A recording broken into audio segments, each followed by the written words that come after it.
Good morning, good afternoon, or good evening, wherever you're listening from. My name is Eric, and this is the Five Head Podcast.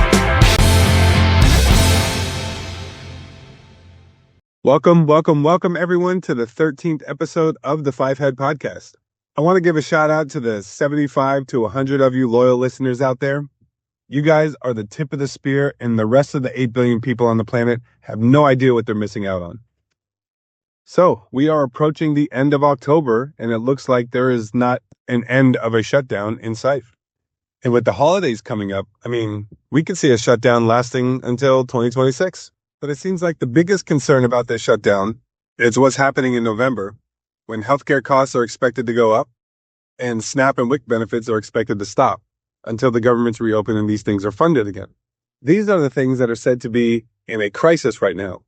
And of course, everyone's pointing fingers and placing blame. If you're on the left and you hate Trump, of course, everything is Trump's fault. And if you're a Trump supporter, of course, none of this is Trump's fault. So is there a healthcare crisis? And if so, whose fault is it? Is there a SNAP crisis? And if so, whose fault is it? And more importantly for SNAP, how can it be rectified so people who absolutely need the benefit can get it? And again, guys, when I'm talking about this stuff and I'm diving into it and I'm analyzing it and I'm giving my personal opinions about it, I'm not starting from a standpoint of left or right. I'm not starting from a standpoint of I hate Trump or love Trump. I'm just taking the situation and the things that are happening and talking about it. So if you love Trump, I may tick you off a little bit. If you hate Trump, I may tick you off a little bit. And I'm sorry, it's not my intention. I just like talking about it, how I see it. And if we disagree on that, that's perfectly fine. Anyway, before we get into it, if you're still listening to my ugly voice, please do me a favor and hit that share button, that like button, that follow, that subscribe. It costs you nothing and it really helps the brother out. And if you're new to listening to the podcast and you want to hear episodes 1 through 12, you can find them on YouTube at Middleview Media and on Spotify and anywhere else you get your podcast at Five Head Podcast. I'll start by saying it's hard talking about these things, trying to remain in a neutral or center view, because everyone I talk to is on the left or the right, so they already have their beliefs on all of these things. And when you try to discuss it or just share how you feel, people take it as you being combative or trying to say that their view is wrong or trying to argue their view. And that's really not what I'm trying to do. And it just makes talking about these things difficult. Even my wife, she hates Trump. She hates Trump so much. We talk politics all the time, and she gets so angered when talking about she hates Trump so much. And it's funny to me because I'm just like, I love her for her. You be you. Do you. Hate Trump. That's cool with me. I'm just kind of indifferent. I don't love Trump. I don't hate Trump. I don't look at everything that Trump says or does from this standpoint of it's going to be the end of the world. And she gets so mad about that. I'm smiling on the inside, just thinking like, look at you, you little ball of anger. Bring your cute little ball of anger self over here. Let me rub your butt a little bit. You'll be okay. And of course, we see this sentiment across everything. The media, social media, people get so heated discussing these things.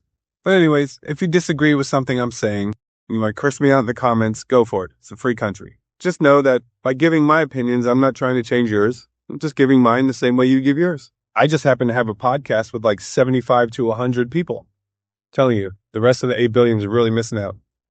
Anyway, let's start with healthcare. We're apparently in a healthcare crisis where the cost of all of our care is going to go up starting November 1st.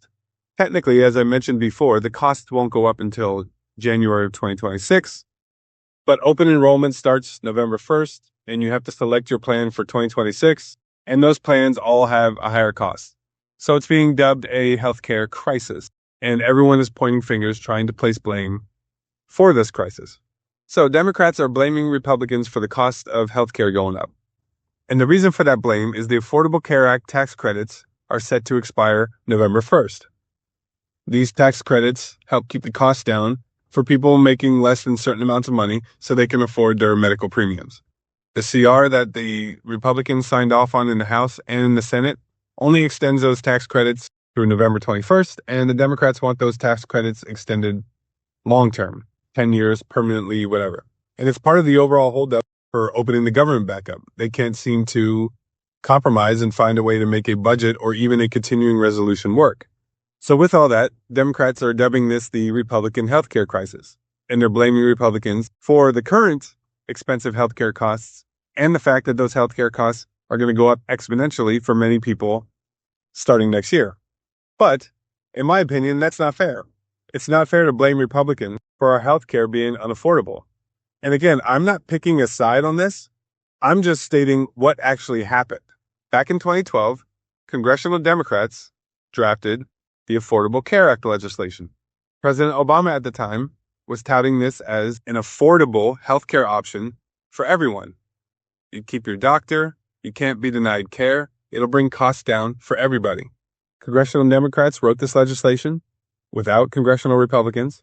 They passed this legislation without a single vote from congressional Republicans, and they forced this healthcare system on all of us without a single vote of support from Republicans. And congressional Republicans at the time were screaming that this is going to cause healthcare costs to skyrocket.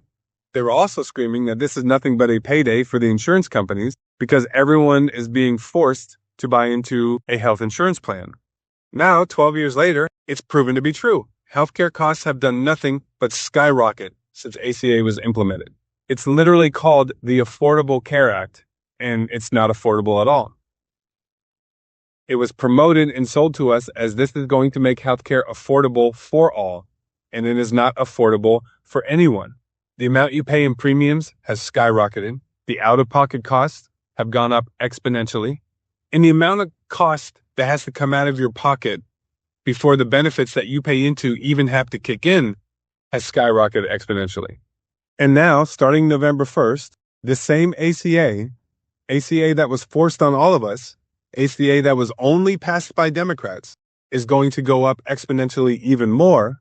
And somehow, congressional Democrats are trying to sell this as a Republican healthcare crisis, that costs going up are Republicans' fault. Republicans didn't write ACA. Republicans didn't pass ACA on a partisan vote and force ACA on everyone across the entire country. And I thought ACA was supposed to be affordable. How is it possible for healthcare to be so unaffordable when ACA was supposed to make it affordable for everybody? How is it possible that costs can go up again exponentially starting next year if ACA was affordable? Why do we need tax credits and subsidies if ACA was affordable in the first place? And it's funny that they're saying we need these subsidies and these tax credits to be extended so that we can keep the same unaffordable healthcare that you already have instead of it going up even more. Like there's been nothing affordable with ACA. Nothing. It hasn't worked. And people are saying, okay, well, what's the Republicans' plan then? In fairness, Trump said he had a healthcare plan to replace ACA. And then he said, no, well, I have a concept of a plan. And in fairness, he hasn't pushed for, detailed, or lobbied for any kind of new healthcare plan to replace ACA with. But in fairness, the other way around, many of congressional GOP don't have another plan because they say another plan was never needed. Congressional Republicans have said, in their opinion, the only thing that's needed to keep costs from skyrocketing is to take government out of healthcare, let insurance companies compete across state lines, let the states regulate employer-based plans and the needs of the people in their state because that's different for each state, and let individuals decide what insurance plan is right for them and tailored for them, if any insurance plan is at all. And because none of that has happened, because even before ACA, insurance companies were never allowed to compete fully across state lines, there's no way to prove that the Republicans' quote-quote plan of simply letting ACA die and opening up competition between state lines to see what happens, there's nothing to prove that that won't work or that will cause prices to go up. So technically, that is their plan. Go back to pre-ACA and open the markets up to compete across state lines fully. And why not do that? You're willing to try the last 12 years of a healthcare plan that just has not worked at all and has not been affordable in the slightest, but you're not willing to try the counter to that? Why not? At least then we can make the argument that free market healthcare plans don't work, right? You can't make the argument they don't work if we haven't tried it yet. Now, one of the issues with pre-ACA healthcare in this country was insurance companies could deny people care.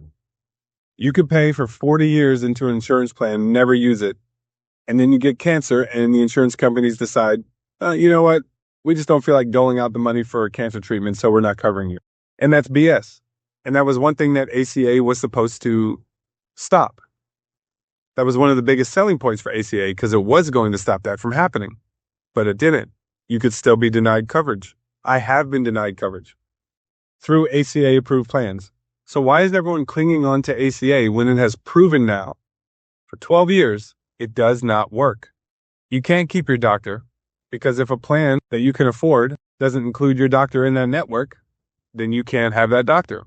You can be denied care, and there's nothing affordable about ACA, even though it's in the title of the act.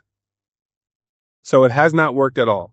So this healthcare crisis and our extreme costs, I don't see how you can blame Republicans for it when it was thought up, proposed, passed, forced on all of us, and maintained and not maintained solely by our Democrat leaders in Congress.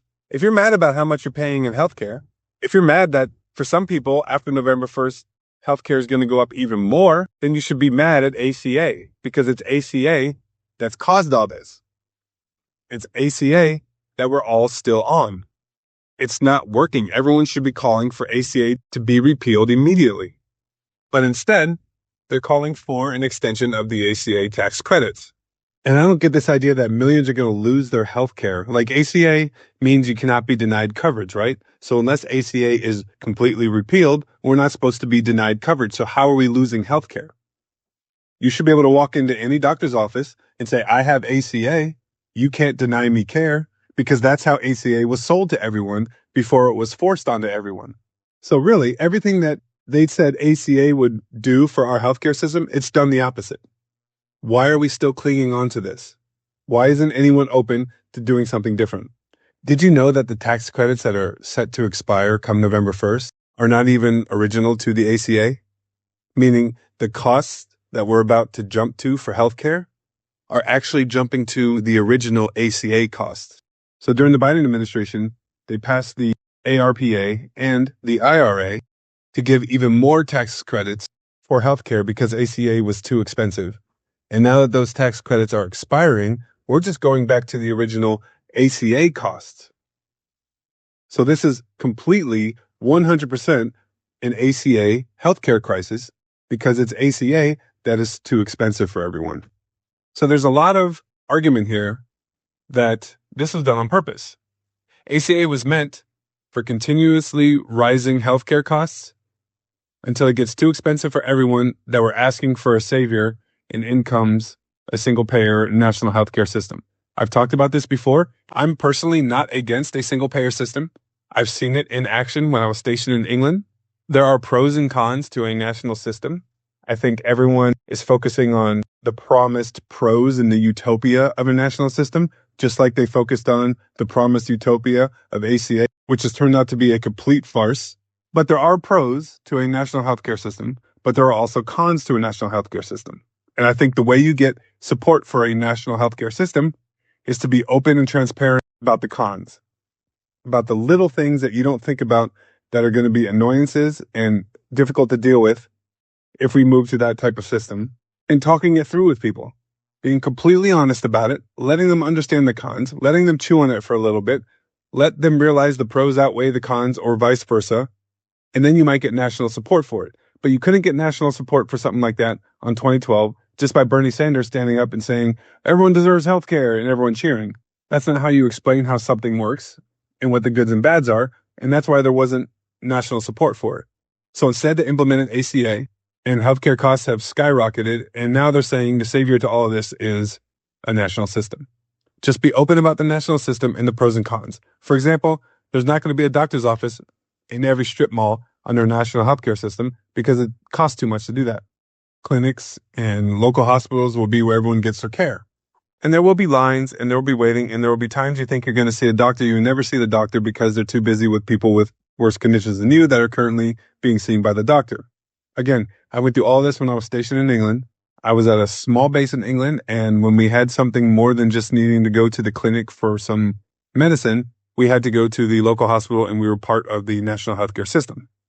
But there was enough cons to it that if something major happened, the Army would cover the cost of us to get private care on the British economy. So with the national healthcare system in England, they have two separate systems, which makes up all one system, but it's two separate things. If you can afford private care, you could buy into private healthcare, just like we do here in the States. If you can't, then you're just automatically on the national healthcare system. So if you choose private care, your taxes come out for the national healthcare system like everyone else. And if you just happen to have enough money to then pay for your own private care, you could pay for that too. So when something big happens, like a pregnancy, the army, when I was stationed in England, would pay for the British private health insurance care to make sure we got the best care during the pregnancy, for example. So a national healthcare system can work. There's some pros and cons to it, but they just got to be open about the cons. We can have people debate all day how terrible a national healthcare system is, but people debating online is not going to change anyone's mind. They need a detailed plan, explain exactly how it's going to work, and compare it to what we currently have. And it's got to be from both sides, both from the patient side and the doctor side. Because the only way costs are going to come down for people is if the cost of the actual care comes down for people. When you go to the doctor and they charge you $600 to clean your ears, that's too expensive. The only way costs are going to actually come down is if the bill rate that the doctor gets paid for each charge code that they submit is lessened. And with that, you might risk losing some doctors. But in the end, a national healthcare system could work.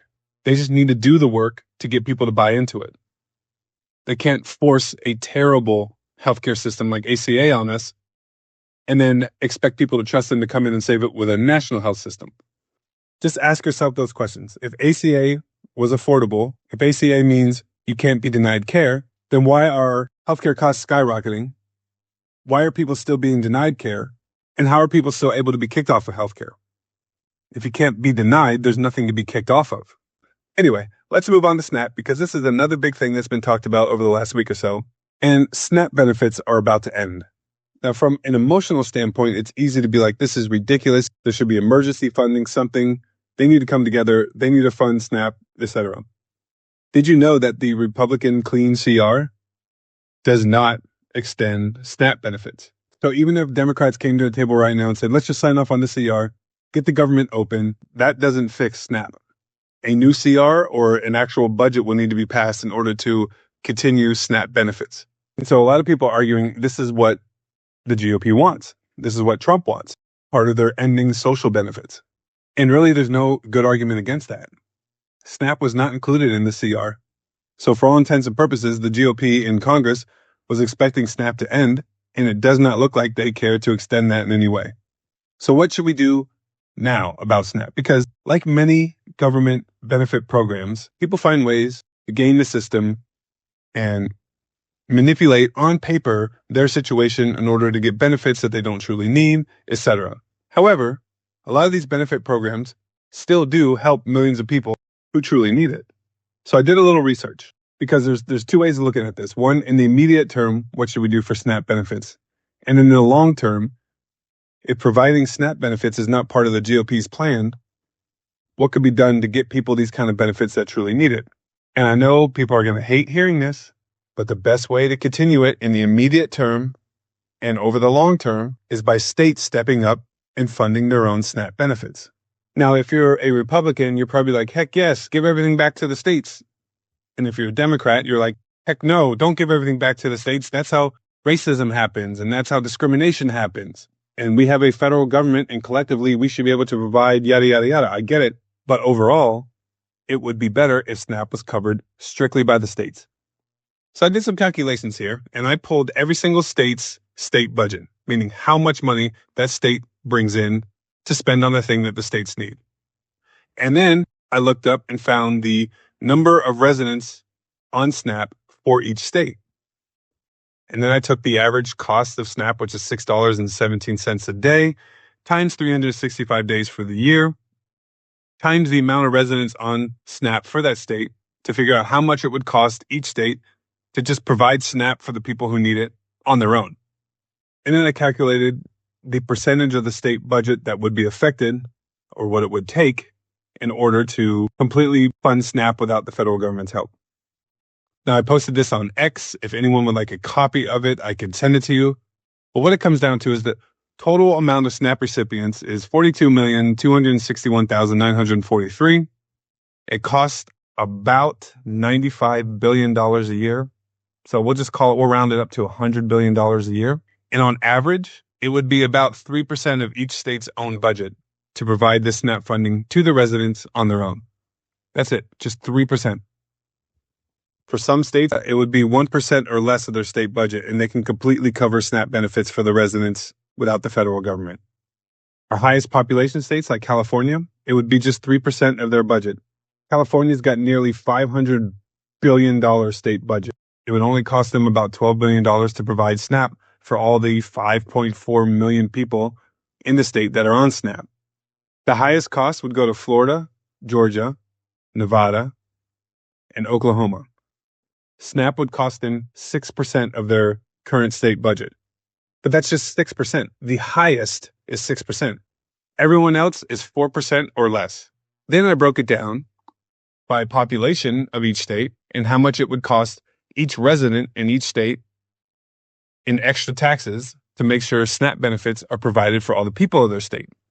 The highest individual cost state would be New Mexico.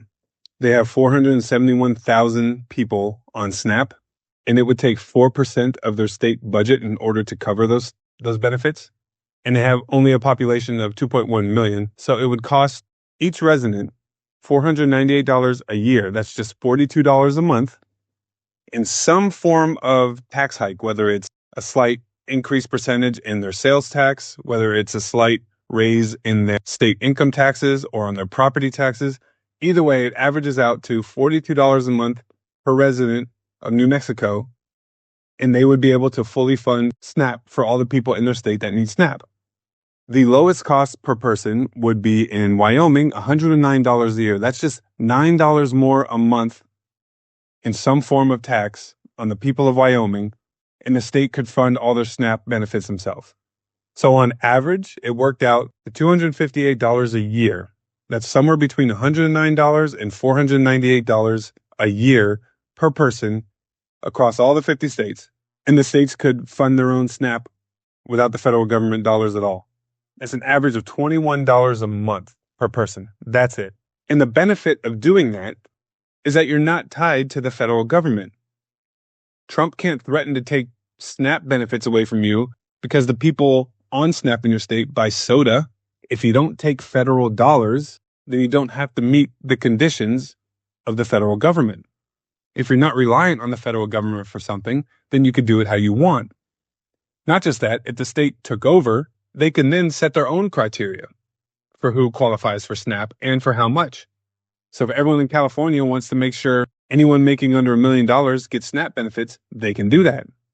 So in the immediate term, states can dip into emergency funding or reappropriate the current budget that they already have to cover the cost of SNAP that's running out at the end of this month and make sure the people of their state have SNAP benefits. Then they can get it on the ballot as a permanent thing that they are providing in-house, in their state, by their state, for their state, and let the people of the state vote on it. And with that, the people of the state can then solidify the fact that you're going to keep SNAP going and what the criteria is and all of that. That's the democratic way of doing it.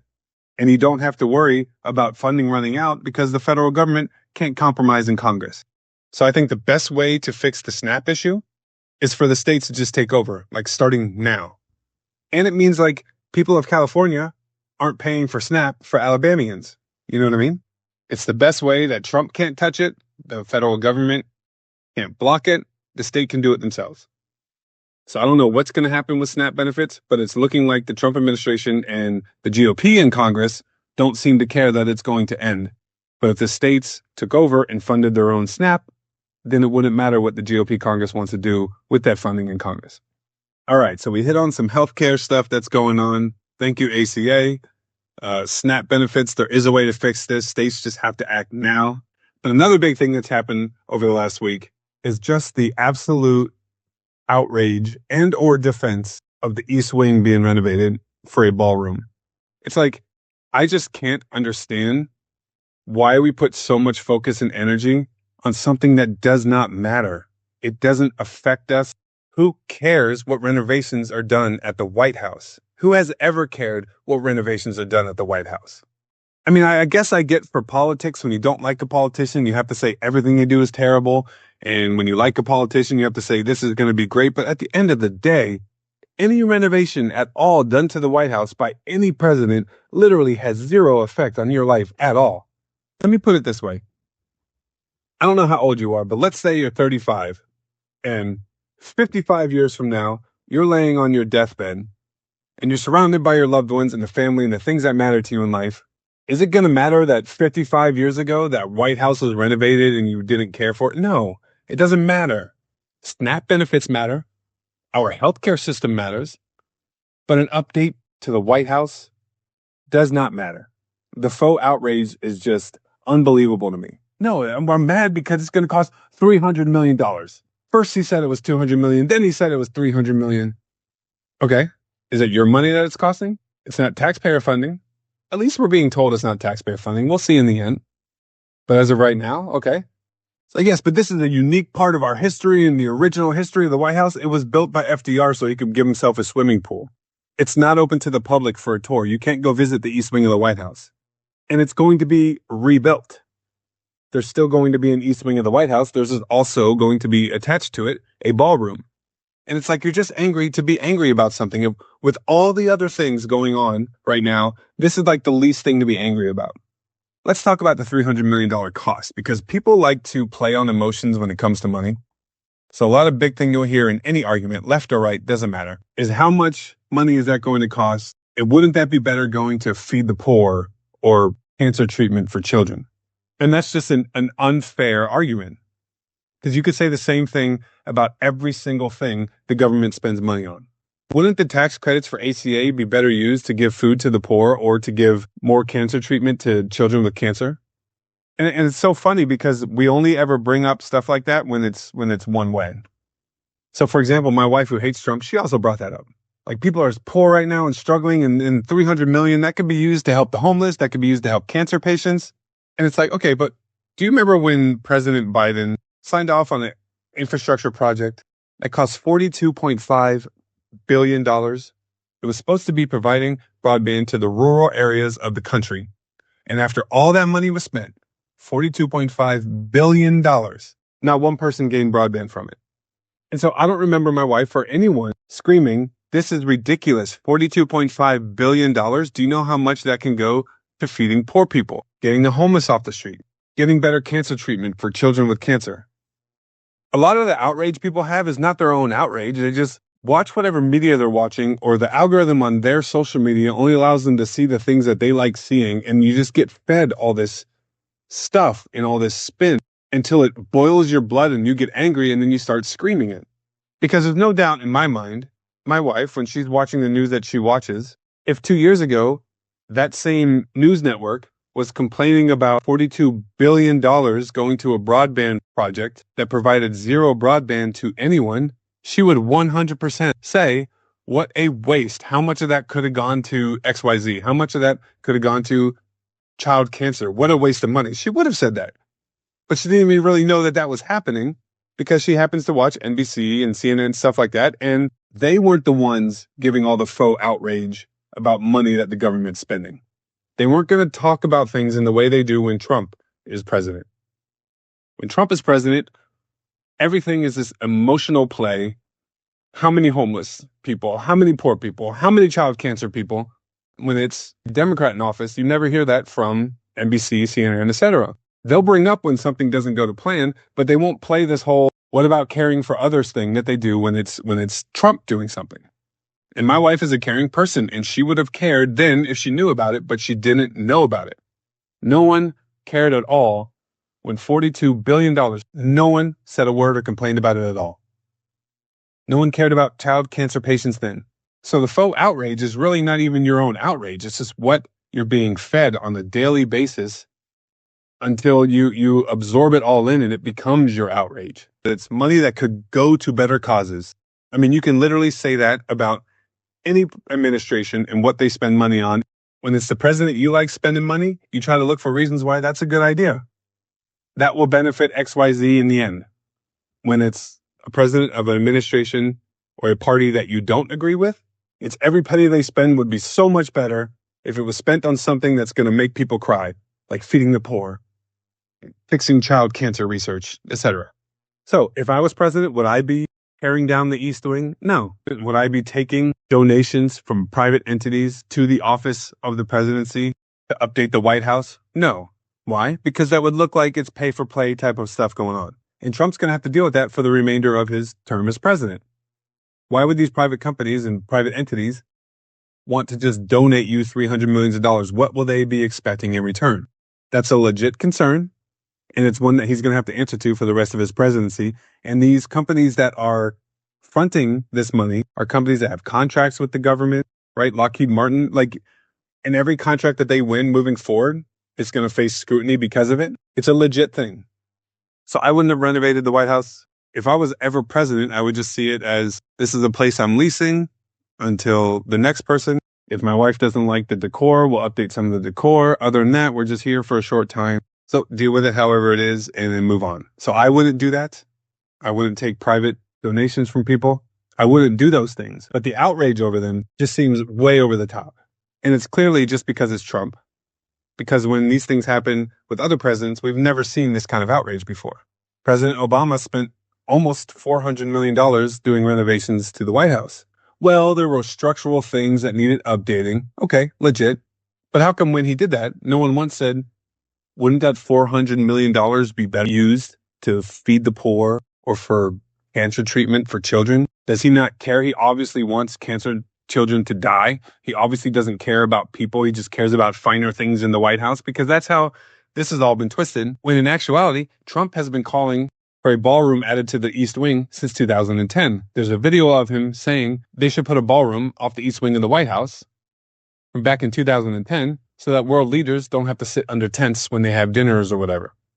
Now, granted, to be honest with you, if it's a nice day, I would prefer to sit outside to eat, but that's just me. And like I said, I wouldn't be putting a ballroom on the end of the White House. I just wouldn't be doing it. But he's been talking about it for a long time. He's living there for the next 4 years, and he's not using taxpayer funding to do it. So I just don't understand why everyone acts like their life is ruined because the East Wing is going to be built back better. Anyway, I'll get off my soapbox a little bit. I don't understand the faux outrage. It's way over the top to me. Anyway, guys, we will see what happens with the whole healthcare saga. Again, if ACA was affordable, why is ACA not affordable? I don't see how you can force everyone onto a plan without a single vote from Republicans and then say this whole healthcare crisis is Republicans' fault. Plus, SNAP benefits, like I said, it just needs to be taken over by the state, and that way you are not subject to the whims of the government. The government closing down or they can't get a budget won't affect your mandatory benefits. I mean, you can almost make the argument for all mandatory benefit programs to be ran by the state, like Social Security, Medicaid, Medicare, SNAP, WIC, because once the state controls it, the government can't deny you funds because you're not using them anyway. But the idea of the states kind of taking over the majority of the mandatory benefit programs is a whole other discussion for another time.